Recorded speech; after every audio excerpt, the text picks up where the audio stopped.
به ونتوكل عليه ونعوذ بالله من شرور أنفسنا ومن سيئات أعمالنا من يهده الله فلا مضل له ومن يضلل فلا هادي له وأشهد أن لا إله إلا الله وحده لا شريك له وأشهد أن محمدا عبده ورسوله أما بعد فإن خير الحديث كتاب الله وخير الهدي هدي محمد صلى الله عليه وسلم وشر الأمور محدثاتها وكل محدثة بدعة وكل بدعة ضلالة وكل ضلالة في النار.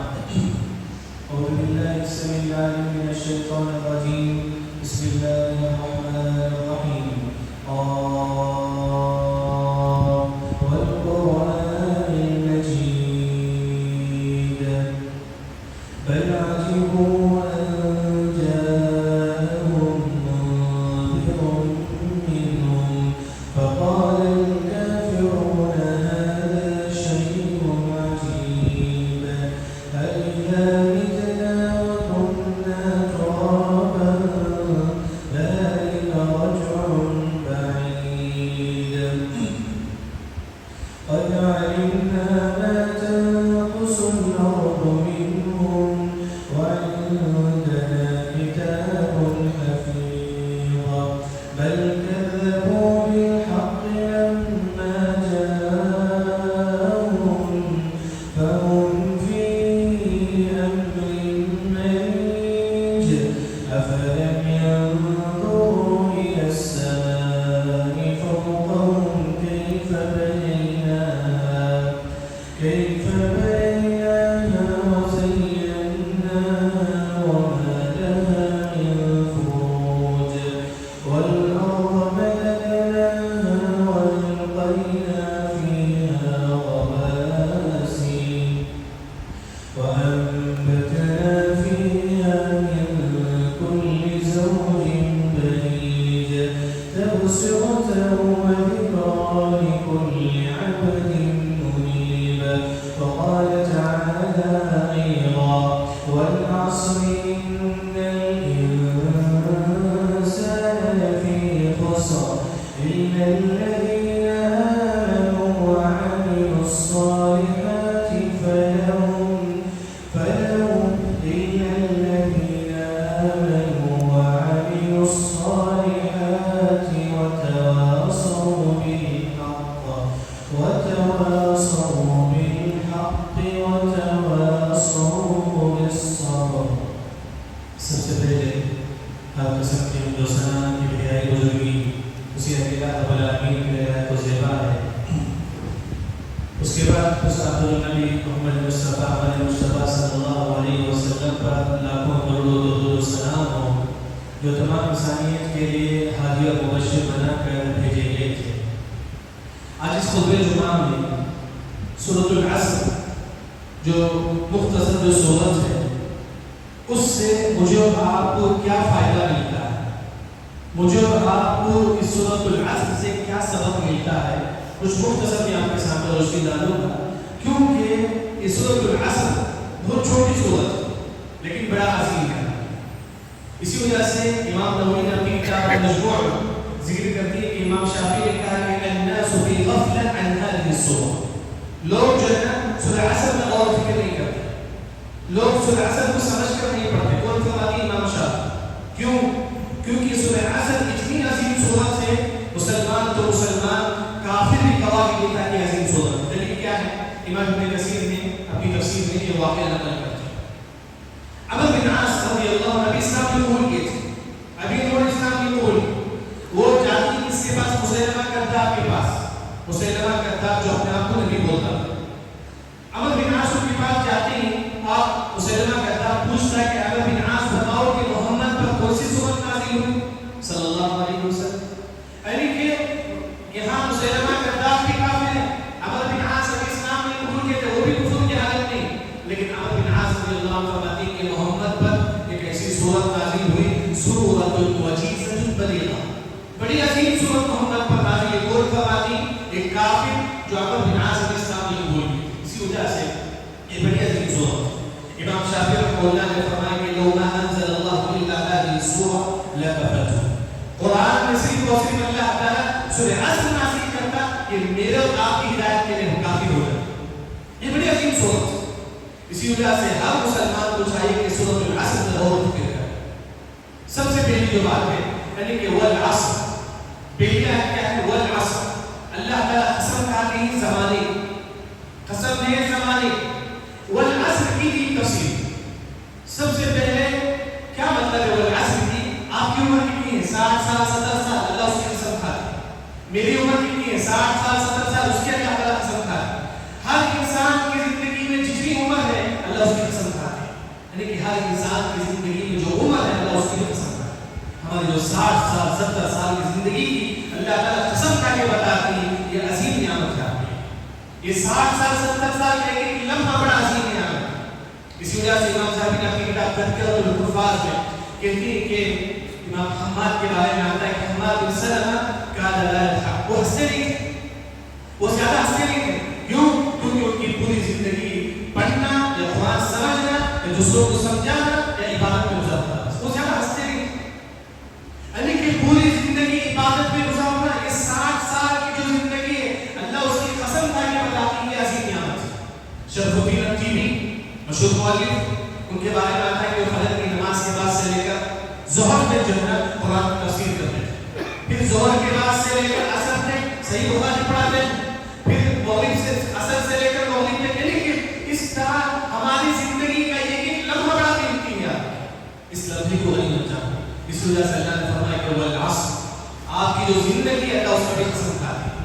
دوسری جو تفسیر ہے والعصر کی وہ ہے کہ عصر کی نماز. یہ عصر کی نماز جو ہے بڑا قیمتی نماز ہے. اسی وجہ سے آپ سب نے فرمایا کہ من ترک صلاۃ العصر فقد حبط عمله. اگر کوئی مسلمان صرف عصر کی نماز چھوڑ دیتا ہے اس کے اعمال برباد ہو جاتے ہیں. اہل نے کہا کہ حدیث کی شرح میں اگر کوئی مسلمان ہفتے کے دن عصر کی نماز چھوڑ دیتا ہے، ہفتے کے دن اس نے جو نیکی کی ہے تمام نیکی برباد ہو جاتی ہے. اگر کوئی مسلمان جمعے کے دن عصر کی نماز چھوڑ دیتا ہے، جمعے کے دن اس نے جو نیکی کی ہے تمام نیکی برباد ہو جاتی ہے. اس وجہ سے عصر کی نماز کی بڑی قیمت ہے. اللہ قسم کھا کے بتاتی ہے کہ والعصر. صحیح بخاری مسلم کی روایت میں آپ نے فرمایا من ترک صلاۃ العصر فكأنما قتل اهله وماله. اگر آپ عصر کی نماز چھوڑ دیتی ہیں گویا کہ آپ اپنے بال بچوں کو برباد کر دیے، اپنے بزنس کو برباد کر دیے. یعنی کہ سمجھ گئے کہ یوں سمجھو بزنس سے، بچوں سے، مال سے افضل نماز ہے عصر کی نماز. ہمارے بچوں ہمارے خاندان سے افضل کیا چیز ہے؟ نماز ہے، عصر کی نماز. اسی وجہ سے اللہ نے فرمایا کہ والعصر، اے لوگوں تم عصر کی نماز کی پابندی کرو. تیسری جو تفسیر ہے عصر کی وہ یہ ہے کہ عصر کا جو وقت، یہ جو عصر کا جو وقت ہوتا ہے ظہر کے وقت کے عصر کی اذان ہوتی ہے، اس کے بعد سے لے کر مغرب کی اذان تک جو گیپ ہوتا ہے اس کی اللہ تعالیٰ نے قسم کھا. ایک ہی کہ عصر کی نماز، ایک ہی کہ عصر کا جو وقت ہے بڑا قیمتی وقت، یہ بڑا قیمتی وقت ہے. کیوں قیمتی وقت؟ آپ دیکھیں گے صحیح مسلم کی روایت آپ صلی اللہ علیہ وسلم کہتے ہیں کہ خلق اللہ آدم بعد العصر. اللہ نے آدم علیہ السلام کو عصر کے وقت پیدا کیا. یعنی کہ بڑا قیمتی وقت. علم نے کہا کہ اگر کوئی مسلمان ظہر کے وقت گناہ ملتا ہے اسے گناہ، ظہر کے وقت اگر کوئی انسان گناہ کرتا ہے اسے گناہ ملے گا. لیکن وہی اگر کوئی عصر کے وقت گناہ کرتا ہے تو گناہ بڑھ جاتا ہے، کیونکہ عصر کا وقت بڑا قیمتی وقت ہے. اگر کوئی مسلمان مکے میں گناہ کرتا ہے تو گناہ بڑھ جاتا ہے، کیونکہ مکہ عظیم جگہ. بلکہ حدیث میں آتا ہے کہ انک لخیر ارض اللہ. آپ سب نے ایک مرتبہ مکے کی زمین کی طرف اشارہ کرتے ہوئے کہا کہ یہ زمین سب سے عظیم زمین، وہاں اگر کوئی گناہ کرتا ہے تو گناہ بڑھ جاتا ہے. اسی طرح اگر کوئی شب قدر میں گناہ کرتا ہے تو گناہ بڑھ جاتا ہے. اسی طرح اگر کوئی مسلمان جو عصر کے وقت گناہ کرتا ہے تو گناہ بڑھ جاتا ہے. عصر کے وقت ایک مسلمان گناہ نہیں کرتا، بلکہ کیا کریں گے عصر کے وقت؟ اللہ نے فرمایا کہ وَسَبِّحُوهُ بُكْرَةً وَأَصِيلًا. تم عصر کے وقت اللہ کی تسبیح بیان تسبیح کرو، سبحان اللہ، الحمدللہ، اللہ اکبر، لا الہ الا اللہ.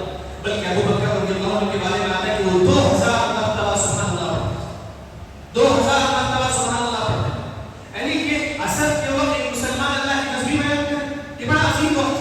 بلکہ نوح علیہ السلام اپنے زمانے میں عصر کے وقت کی بڑی قدر کرتے تھے. موسیٰ علیہ السلام اپنے زمانے میں عصر کے وقت کی بڑا قدر کرتے ہیں. اسی وجہ سے مجھے اور آپ کو بھی عصر کے وقت کی قدر کرنا چاہیے. یہ ہے وہ العصر. اس کے بعد اللہ نے فرمایا کہ ان الانسان لفی خسر، بے شک دنیا کا ہر انسان خسارہ ہے. مسلمان، غریب، فقیر، مسکین، مالدار، تمام جو ہے مسلمان خسارے میں نقصان. کون فرماتی ہے؟ اللہ تعالیٰ فرماتی ہے. ہم یہ بول سکتے ہیں کہ اپنی نماز بھی پڑھتا ہوں تو پھر بھی خسارے میں کیسے، میں روزہ بھی رکھتا ہوں تو پھر بھی خسارے میں کیسے. لیکن حدیث نے کہا کہ اگر آپ یہ ایک لمحہ بھی اگر اللہ کی ذکر نہیں کریں گے، اللہ کو یاد نہیں کریں گے، آپ خسارے میں ہوں گے. اگر آپ یہ ایک منٹ بھی اللہ کا ذکر نہیں کریں گے تو آپ خسارے میں ہوں گے، آپ نقصان میں ہوں گے، آپ گھاٹے میں ہوں گے. امام نقی رحمۃ اللہ مفتاح دار السعادہ میں کہتے ہیں کہ انفاق جتنی ہم کو سانس چلتی ہے اتنے برابر بھی اگر اللہ کا ذکر کریں گے تبھی ہم اللہ کا حق ادا نہیں کریں گے. یعنی کہ اگر آپ ایک منٹ بھی اللہ کا ذکر نہیں کریں گے تو آپ خسارے میں. دلیل کیا ہے؟ بیہقی کی روایت. آپ صلی اللہ علیہ وسلم نے فرمایا کہ حشر کے میدان میں تمام لوگ ہوں گے، وہاں انسان بولے گا کہ من استجاب جعل يذكر الله في كان عليه كرة يوم القيامة. انسان بولے گا کہ کاش میں تھوڑی دیر کے لیے دنیا میں سویا تھا، اس وقت بھی اللہ کا ذکر کیا ہوتا تو کتنا اچھا ہوتا. یعنی کہ اگر آپ دنیا میں تھوڑی دیر کے لیے بیٹھتے ہیں، اس وقت بھی اگر اللہ کا ذکر نہیں کرتے تو آپ خسارے ہیں. وہی اللہ نے فرمایا کہ ان الانسان لفی خسر، دنیا کا ہر انسان خسارہ ہے. مالدار یہ سمجھتا ہے کہ میرے پاس مال ہے، دولت ہے، صحت ہے، گھر ہے، بنگلہ ہے، میں خسارے میں نہیں. یہ غلط فہمی نہیں آتا ہے. تاریخ اگر آپ پڑھیں گے معلوم ہے کہ مالدار تو مالدار البرکلی ابن عباس بہت بڑا مالدار تھا، اس کے پاس پیسے تھے، دولت تھے، سب کچھ تھا، لیکن اس کی زندگی میں بھی خسارے تھی. ایک دن ایسا ہوا کہ وہ جیل میں چلا گیا. اس کی موت کے وقت سے 3 لوگ کو جنازہ پڑھا. اس کی جب موت ہوئی تو اسے 3 لوگ نے جنازہ پڑھا. اور انہوں نے کہا کہ لوگ جبکہ وہ بڑا مالدار تھا، لیکن آخر کار وہ کہاں گیا؟ جیل میں چلا. اس وجہ سے کوئی انسان یہ مت سمجھو کہ میں خسارے میں نہیں. ہر انسان خسارے ہے. اللہ مال دے کے آزماتا ہے، کسی کو مال چھین کے آزماتا ہے، کسی کو اللہ تعالیٰ صحت دے کے آزماتا ہے، کسی اللہ تعالیٰ صحت چھین کر آزماتا ہے. لیکن ہر انسان خسارے میں سمجھ جائے کہ اللہ تعالیٰ اس دنیا آزمائش کا دنیا ہے. انسان سمجھ کے چلتا ہے. وہی اللہ نے فرمایا کہ ان الانسان لفی خسر، یعنی عقیدے کا جو مسئلہ وہ یہ ہم یہ سمجھتے ہیں. اللہ نے یہ فرمایا کہ دنیا کے جو میجارٹی جو لوگ ہیں وہ خسارے ہیں. ہم یہ بولتے ہیں کہ وہ جماعت لوگوں کی میجارٹی بہت زیادہ ہے تو حق پر رہے. ہم بولتے ہیں کہ وہ جماعت کی میجارٹی زیادہ ہے وہ حق پر ہے. میجارٹی ہونا یہ حق کی دلیل نہیں. کسی جماعت میں لوگ زیادہ ہونا یہ ان کے حق کی دلیل نہیں ہے. کیونکہ اللہ نے فرمایا کہ وہ تو کیا اکثر من فی الارض یضلوک عن سبیل اللہ. دنیا میں جو میجارٹی جو لوگ ہیں وہ جو ہے نا گمراہ. ہم کبھی بھی نہ دیکھیں وہ مسجد بڑی مسجد ہے وہاں لوگ زیادہ ہیں تو حق پر رہیں گے. غلط بات کیا ہے. اللہ نے فرمایا کہ وما یؤمن اکثرهم باللہ الا وهم مشرکون. مسلمانوں کی میجارٹی کفر پر ہے، شرک پر. وہ فرماتی ہے اللہ تعالیٰ فرمایا کبھی بھی ہم یہ نہ دیکھیں کہ وہ مسجد میں زیادہ لوگ ہیں. حق دیکھیں کہاں حق بولی جاتی ہے، کہاں قرآن حدیث پڑھائی جاتی ہے، صحیح منہج میں کہاں قرآن حدیث کو سمجھایا جاتا ہے. اگر وہ یہ بھی ہے تو وہ حق پر، وہ یہ بھی ہے تو یہ اللہ نے فرمایا کہ ان الانسان لفی خسر. دنیا کا جو میجارٹی جو انسان ہے وہ خسارہ ہے. لیکن میری اور آپ کی خواہش یہ بنتی ہے ہم خسارے سے بچ جائیں، ہم نقصان سے بچ جائیں. تو ہم کیا کرنا ہے؟ 4 کام کرنا. سب سے پہلے الا الذین آمنوا، سب سے پہلے ایمان لانا. یعنی کہ پوری زندگی توحید پر اگر آپ رہیں گے آپ گھاٹے میں نہیں خسارے میں. پوری زندگی اگر توحید پر رہیں گے، یعنی کوئی ایسا کام نہ کرے جو اس سے آپ سے توحید نکل جائے. لیکن ایک مثال ہم بولتی ہیں آج مسلمان، ہم بولتی ہیں آج توحید پرست ہے، لیکن ہمارے اندر شرک کے کام پائے جاتے ہیں. ہم کہاں سے توحید پرست ہو گئے؟ ایک مثال آپ کے سامنے دیتا ہوں. اللہ نے فرمایا کہ ومن لم يحكم بما انزل الله فاولئك هم الكافرون.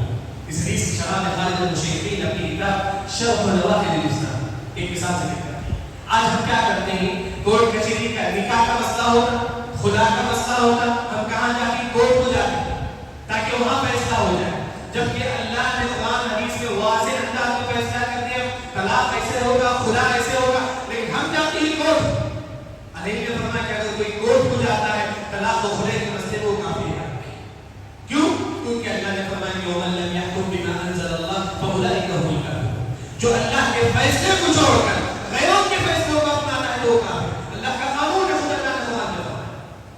ہم بولتے ہیں ہم توحید پرست، ہم بولتے ہیں کہ ہم جو ہے نا نماز پڑھتے ہیں 5 وقت، لیکن ہم جو ہے نا غیروں کے قانون کو اپنا کر اپنے آپ کو کفر کی دلدل میں پھنساتے ہیں. وہی اللہ نے فرمایا کہ اگر آپ کی پوری زندگی اگر آپ توحید پر رہیں گے تو آپ خسارے میں پوری زندگی آپ کو توحید پر رہنا سب سے پہلے. دوسرا وَعَمِلُوا الصَّالِحَاتِ نیک عمل کرو. وَعَمِلُوا الصَّالِحَاتِ اللہ نے نہیں فرمایا کہ تم زیادہ سے زیادہ نمازیں پڑھو. اللہ نے نہیں کہا. اللہ نے نہیں کہا کہ تم زیادہ سے زیادہ تسبیح کرو. اللہ نے نہیں فرمایا. تم عمل کرو لیکن قرآن حدیث کے مطابق. کئی ہم لوگ ہیں جو زیادہ سے زیادہ نماز پڑھتے ہیں, زیادہ سے زیادہ عمل کرتے ہیں, لیکن وہ قرآن حدیث کے مطابق نہیں ہے تو عمل قبول نہیں ہوگا. اللہ نے فرمایا کہ وَعَمِلُوا الصَّالِحَاتِ. ابو الدرداء رضی اللہ عنہ فرماتے ہیں راگی کے دانے کے برابر ہے. اگر آپ عمل کرتے ہیں وہ بھی قرآن حدیث کے مطابق. اگر آپ قرآن حدیث کے مطابق عمل نہیں کریں گے تو آپ خسارے میں پڑ جائیں گے. اسی وجہ سے وَعَمِلُوا الصَّالِحَاتِ کی ایک مثال آپ کو دیتا ہوں. صحیح بخاری کی روایت حذیفہ بن یمان رضی اللہ عنہ ایک شخص کو دیکھتے ہیں نماز پڑھ کر بیٹھا ہوا. صحیح بخاری کی روایت نماز پڑھ کر بیٹھا ہوا. حذیفہ بن یمان رضی اللہ عنہ فرمائے کہ وَلَوْ مُتَّ عَلَىٰ دِينِ الْإِسْلَامِ. اے انسان اگر تیری موت ابھی ہو جائے تو تیری موت اسلام پر نہیں, تیری موت اسلام پر. جب کیوں نماز پڑھ کے بیٹھا ہوا ہے. حذیفہ بن یمان فرماتے ہیں کہ تیری موت ابھی ہو جائے تو تیری موت اسلام پر نہیں. یہ صحیح بخاری ہے. وہ اس شخص نے پوچھنے لگا کہ کیوں, جبکہ میں نماز پڑھ کے بیٹھا ہوں پھر بھی کیوں میری موت اسلام پر نہیں ہے. تو حذیفہ بن یمان رضی اللہ عنہ فرماتے ہیں کہ لا يتم الركوع ولا يتم السجود. تو نے نبی کے بتائے ہوئے طریقے کے مطابق نماز نہیں پڑھا ہے, تو نے نبی کے بتائے ہوئے طریقے کے مطابق عمل نہیں کیا ہے, اس وجہ سے تیری موت اسلام پر نہیں. یعنی کہ عمل نماز پڑھنا, ہم جو نماز پڑھتے جاتے ہیں نبی کے طریقے کے مطابق پڑھیے. تبرانی کی بات میں آپ سب نے فرمایا کہ ان الرجل يصلي 60 سنة. ایک مسلمان 60 سال نماز پڑھتا ہے. آپ سب نے فرمایا کہ لا يقبل منه صلاة, اس کی کوئی نماز اللہ کے پاس قبول نہیں ہوتی. صحابہ نے پوچھا کہ اللہ کے نبی ایک شخص 60 سال نماز پڑھتا ہے پھر بھی اس کی کوئی نماز قبول کیوں نہیں ہوتی؟ تو آپ سب نے فرمایا کہ اس نے نبی کے بتائی ہوئے طریقے کے مطابق نماز نہیں پڑھا ہے. یعنی کہ عمل کرنے کا مطلب نبی کے بتائی ہوئے طریقے کے مطابق عمل کیجیے. آج لوگ عمل کرتے ہیں پھر بھی ان کو نقصان ہوتا ہے بزنس میں. آج لوگ نمازیں پڑھتے ہیں پھر بھی جو ہے گھر میں پریشانی نقصان ہے. کیوں؟ کیونکہ آپ نے نبی کے بتائی ہوئے طریقے کے مطابق نماز نہیں پڑھا ہے. کیونکہ آپ اپنی زندگی جو ہے نبی کے بتائی ہوئے طریقے کے مطابق نہیں. اگر ہماری زندگی نبی کے بتائی ہوئے طریقے کے مطابق نہیں ہے, ہماری زندگی میں خسارہ ہے, نقصان ہے, گھاٹا ہے, آزمائش ہے. دوسرا, اگر آپ نبی کے بتائی ہوئے طریقے کے مطابق عمل کریں گے آپ کے بھی خسارے میں نہیں رہیں گے, آپ کے بھی نقصان میں نہیں. تیسرا جو عمل ہے خسارے سے بچنے کے لیے وہ تواصوا بالحق. تواصوا کسے بولتے ہیں؟ میں آپ کو نصیحت کرتا ہوں, آپ مجھے نصیحت کریں. اسے بولتے ہیں کہ تواصوا. میں آپ کو نصیحت کرتا ہوں, آپ مجھے نصیحت کریں. کس کی؟ الحق. الحق کی تفسیر سب سے پہلے توحید. میں آپ کو توحید کی بات بتاتا ہوں, آپ مجھے توحید کی بات بتاتی ہیں. یعنی کہ وہ تواصوا بالحق کا معنی ہے کہیں پہ اگر آپ کو کوئی انسان ملتا ہے تعویذ لگایا ہوا ہے, آپ اسے بتاؤ کہ یہ تعویذ شرک ہے. اگر کوئی مسلمان درگاہ کو جاتا ہے آپ اسے بتاؤ کہ یہ شرک ہے. اگر کوئی مسلمان ایسی کتابیں پڑھتا ہے اس میں شرک ہے, من گھڑت باتیں, آپ بتائیے کہ وہ تواصوا بالحق کہتے ہیں یہ جو شرک ہے اس کی کیا بات ہے. یعنی کہ وہ تواصوا بالحق کا معنی ہے کہ لوگوں کو توحید کی دعوت. اگر آپ لوگوں کو توحید کی دعوت نہیں دیں گے تو آپ خسارے میں ہیں, آپ نقصان میں رہیں. الحق کی ایک دوسری تفسیر ہے, صحابہ نے کہا کہ الحق القرآن. الحق کی دوسری تفسیر قرآن. کیا مطلب ہے؟ آپ اپنے بھائیوں کو بولیے کہ قرآن پڑھو. شوہر بیوی سے کہے گا, شوہر بیوی سے کہے گا کہ تم قرآن پڑھو, بیوی شوہر سے کہے گی کہ تم قرآن پڑھو. یعنی کہ اگر آپس میں ایک دوسرے کو بولتی کہ تم قرآن پڑھو, تم قرآن پڑھو, یہ مطلب ہے وہ تواصوا بالحق. کبھی ہم نے کہا کہ اپنے بچوں سے تم قرآن پڑھو, کبھی ہم نے اپنے دوستوں سے کہا کہ تم قرآن پڑھو. بلکہ ابو الدرداء رضی اللہ عنہ صحابہ کو بلاتے کہ آؤ چلو ہم قرآن پڑھیں. معاذ بن جبل رضی اللہ عنہ صحابہ سے بیٹھ کر کہتے کہ چلو قرآن پڑھیں. وہی مطلب ہے وہ تواصوا بالحق. ہم اپنے گھر میں جائیں گے بولیں گے کہ کیا آتا ہے آپ نے قرآن پڑھا. ہم یہ سوچتے ہیں کہ بزنس کرنا کمانا غلط بات نہیں, لیکن اگر آپ خسارے سے بچنا چاہتے ہیں تو وہ تواصوا بالحق دوسروں کو نیکی کا حکم دیجیے.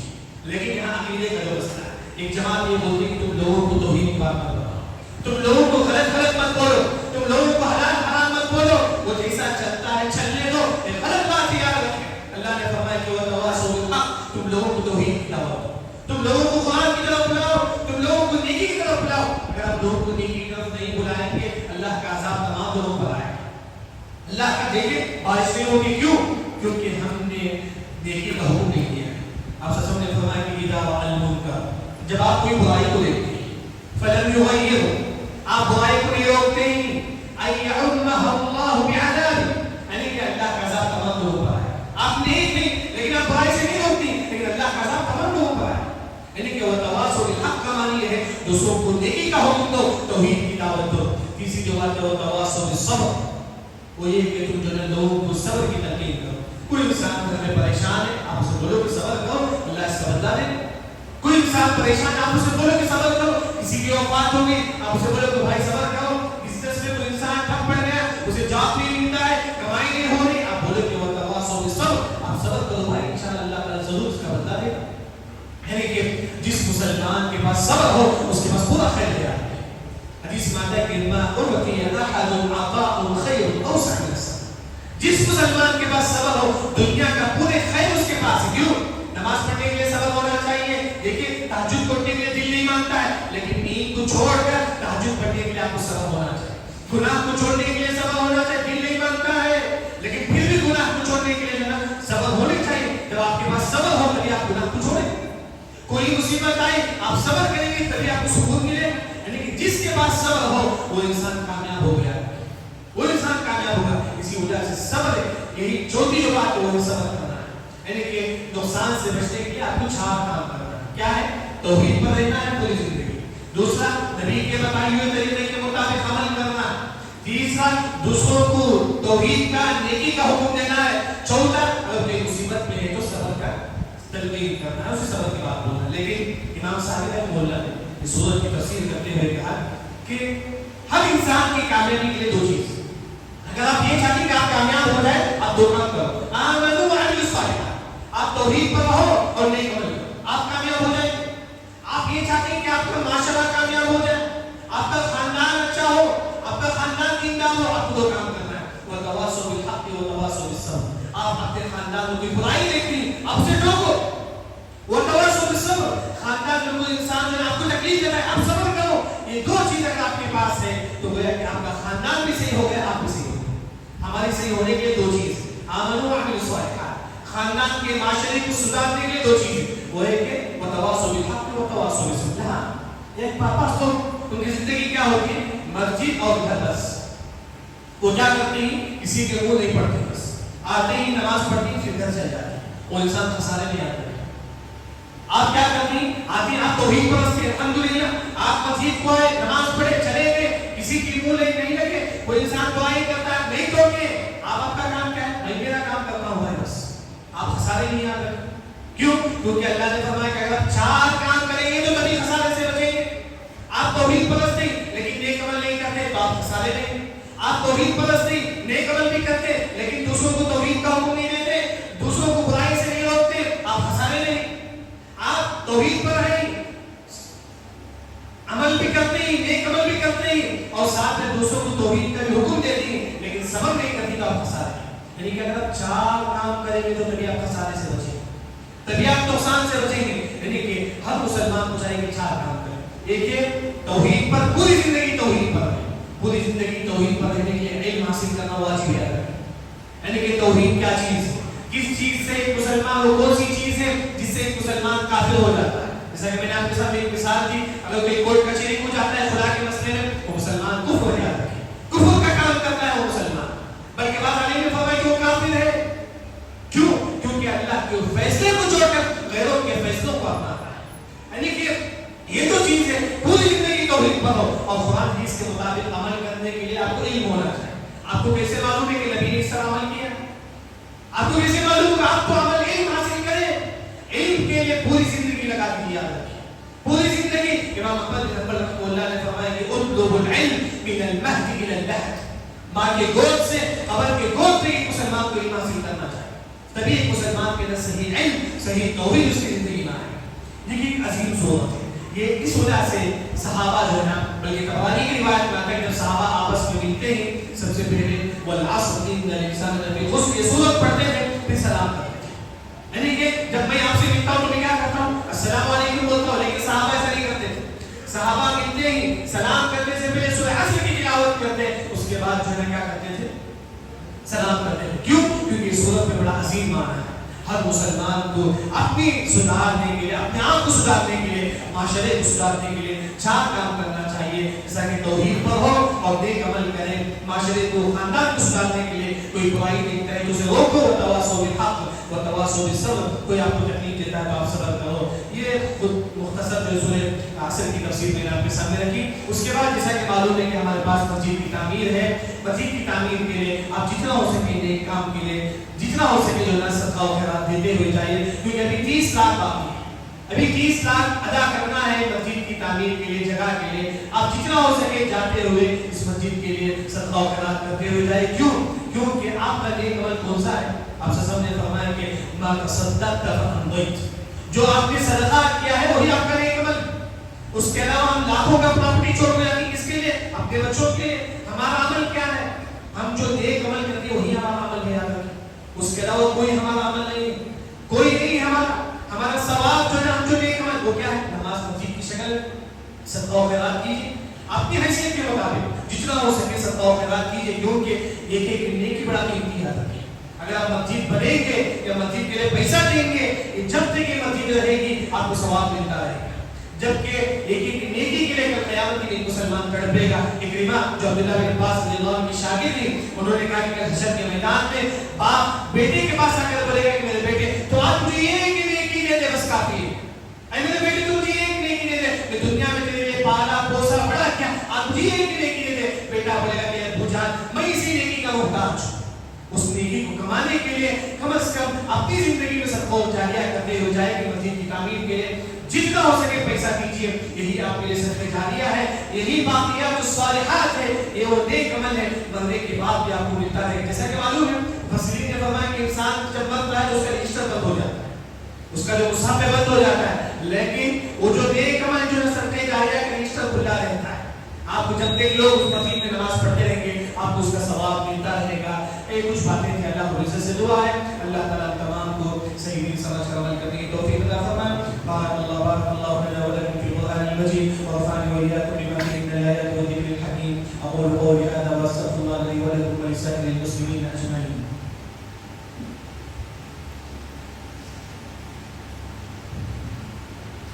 الحمد لله على إحسانه والشكر له على توفيقه وامتنانه، وأشهد أن لا إله إلا الله وحده لا شريك له تعظيما لشانه، وأشهد أن محمدا عبده ورسوله الداعي إلى رضوانه، أما بعد فإن خير الحديث كتاب الله وخير الهدي هدي محمد صلى الله عليه وسلم، وشر الأمور محدثاتها وكل محدثة بدعة وكل بدعة ضلالة وكل ضلالة في النار۔ أعوذ بالله السميع العليم من الشيطان الرجيم، إن الله وملائكته يصلون على النبي يا أيها الذين آمنوا صلوا عليه وسلموا تسليما۔ إن الله اللهم صل على محمد وعلى آل محمد كما صليت على إبراهيم وعلى آل إبراهيم إنك حميد مجيد، اللهم بارك على محمد وعلى آل محمد كما باركت على إبراهيم وعلى آل إبراهيم إنك حميد مجيد، اللهم إنا نسألك من كل خير خزائنه بيدك وأعوذ بك من كل شر خزائنه بيدك، اللهم إنا نسألك المعافاة في الدنيا والآخرة، اللهم إنا نعوذ بك من جهد البلاء وترك الشقاء وسوء القضاء وشماتة الأعداء، اللهم انصر إخواننا المسلمين في كل مكان، اللهم انصر إخواننا المسلمين في غزة يا ذا الجلال والإكرام، اللهم تقبل شهداءهم وارحم موتاهم يا ذا الجلال والإكرام، اللهم فك أسرارهم واشف مرضهم يا حي يا قيوم، إن الله يأمر بالعدل والإحسان وإيتاء ذي القربى وينهى عن الفحشاء والمنكر والبغي يعظكم لعلكم تذكرون، واذكروا الله يذكركم وادعوه يستجب لكم ولذكر الله أكبر، الله يعلم ما تصنعون۔